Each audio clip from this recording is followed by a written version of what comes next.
Welcome to The Explainer. Today, we're diving into a seriously fascinating piece of engineering history. We're going to explore how Suzuki, a brand that, let's be honest, built its reputation on solid but maybe sometimes uninspiring machines, suddenly flipped the entire motorcycle industry on its head. And incredibly, they didn't just do this once, right? They did it twice, completely redefining what it meant to ride fast.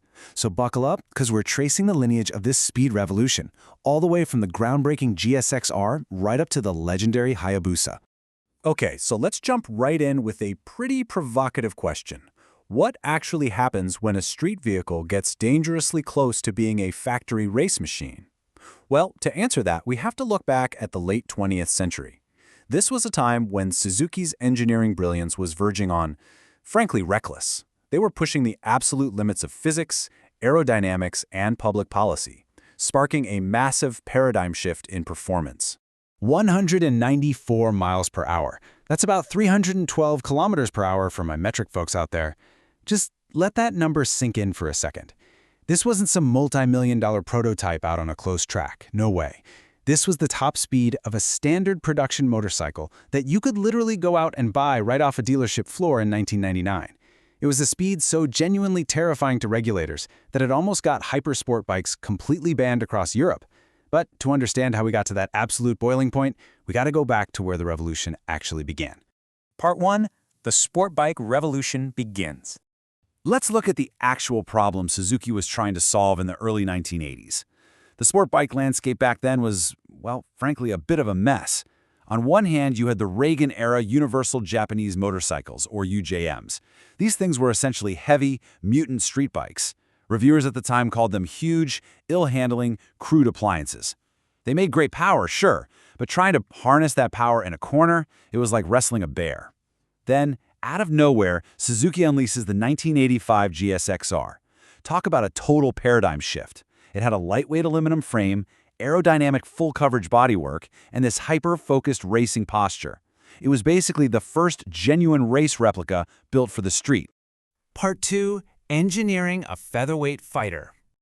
So, how exactly did Suzuki pull off this magic trick? Well, project leader Etsuo Yokouchi and lead engineer Hiroshi Fujiwara figured out pretty quickly that trying to modify a heavy street bike for the track was just the wrong approach. Instead, they took a highly specialized factory racing machine, their XR41 endurance racer, and made only the absolute bare minimum modifications to make it street legal. By using this trick cast and extruded aluminum cradle frame, which was actually the very first on a modern production bike, along with a totally innovative oil-cooled engine, Suzuki massively undercut the competition's weight.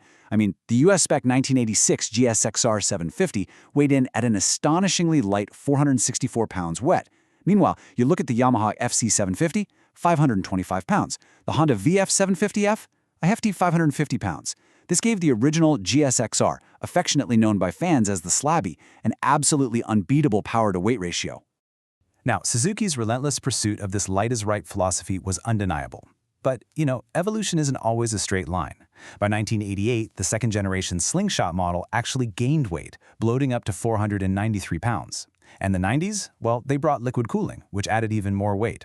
But Suzuki aggressively corrected this sort of middle-aged bloat in 1996 when they dropped the SR-AD generation. Standing for Suzuki Ram Air Direct, this model cut a massive 44 pounds. It brought the bike right back to its featherweight roots while somehow pumping out 20% more power. Part 3. Enter the Peregrine Falcon. So as the GSX-R firmly conquered the corners and absolutely dominated the racetrack, Suzuki's engineers set their sights on a totally different kind of prize: outright, devastating, straight-line speed. They wanted to build the absolute fastest production motorcycle on Earth, and their new 1999 Hypersport bike contained a brilliant engineering inside joke. They named it the Hayabusa. Now, Hayabusa is Japanese for the Peregrine Falcon.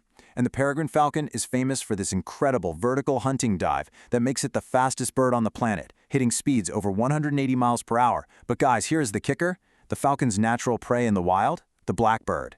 And at the time, the reigning speed king of the motorcycle world just happened to be the Honda CBR 1100XX Super Blackbird. Suzuki wasn't just naming a bike here. They were literally declaring open season on Honda. Now, to actually beat the Blackbird by a massive 10 to 14 miles per hour, Suzuki had to somehow punch through the immense wall of wind resistance you hit at those insane speeds. Designer Koji Yoshiura noted that the mission was actually to create a somewhat grotesque design to generate a really strong initial impact. The bulbous, drooping nose, the stacked headlights, the sweeping curves, it was heavily criticized as ugly by some in the press right out of the gate. But every single one of those curves was an absolute functional necessity just to cheat the wind. It was a classic case of form dictated entirely by the pursuit of ultimate speed.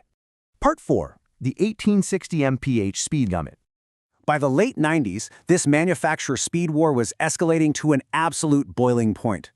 The 1999 Hayabusa's 1299cc engine was pushing 194 miles per hour. I mean, that is seriously pushing the boundaries of what's considered sane for public roads. And, to make matters worse, Kawasaki was already teasing a rival that was supposed to be even faster. The media and the public started panicking, fearing outright carnage on the highways. European regulators finally stepped in and threatened severe import bans if the manufacturers didn't immediately rein it in. So, to avoid government regulation, the year 2000 brought us the Gentleman's Agreement. Basically, Japanese and European manufacturers informally agreed to electronically cap the top speed of all their motorcycles at an arbitrary limit of 186 miles per hour or 300 kilometers per hour. But you want to know the ultimate irony of that regulation? Because the speed limit was firmly established right after its release, Kawasaki's highly anticipated Ninja ZX-12R had to be restricted in the year 2000. It ended up falling just short of the Suzuki. This political intervention accidentally cemented the unrestricted 1999 Hayabusa as the undisputed fastest standard production bike of the entire 20th century. Even today, those early non-governed models hold this immense cachet as unbeatable collector's legends. Part 5. A quarter century of speed. So you might be wondering, how did Suzuki maintain this incredible legacy of dominance once the ultimate speed limit was firmly locked in place? Well, they had to evolve. They stopped chasing mere top speed, mostly because they weren't legally allowed to anymore, and shifted their focus to refining the power delivery in the overall ride. In 2008, the second-generation Hayabusa bumped the engine displacement up to 1340cc, producing a staggering claimed 194 horsepower with a heavier-duty slipper clutch. Over time, they carefully integrated all these modern electronics, like the Suzuki Intelligent Ride System, featuring traction control and a bidirectional quick-shift system. And they did all of this while fiercely preserving that signature muscular aesthetic that was originally modeled after a rider's physique. And all of this evolution culminates beautifully in the stunning 25th anniversary model that launched recently in India. It perfectly blends rich heritage with modern capability. You have this striking orange and black color scheme, gold anodized brake rotors, matching drive chain adjusters, and some really sleek special anniversary badging. But underneath all that celebratory skin, it still retains that formidable 1340cc inline four-cylinder engine. It totally proves that the fundamental architecture of the Hayabusa is just as thrilling today as it was a quarter of a century ago. Looking back at both of these legendary machines, the Hayabusa and the GSX-R, we really see Suzuki's absolute mastery of balance. While other brands completely abandoned the 750cc class due to racing rule changes, Suzuki's original race replica, the GSX-R 750, evolved into what many riders consider the perfect all-around sport bike. It literally outlasted all its rivals by perfectly blending the abundant, aggressive power of a liter bike with the compact, lightweight physical footprint of a 600cc machine. They carved out this amazing niche for themselves and just flat out refused to let it go. I want to leave you with this final thought to ponder as we wrap up today's explainer on Suzuki's relentless pursuit of speed. With gentlemen's agreements and electronic limiters firmly keeping top speeds in check nowadays, is the wild, rule-breaking golden age of the hyper-sport bike entirely behind us? Or, with the integration of AI, advanced electronics, and totally new powertrains, are the most thrilling motorcycle innovations actually still yet to come? Think about that for a bit and keep your eyes on the road ahead. Thanks for joining me on this deep dive.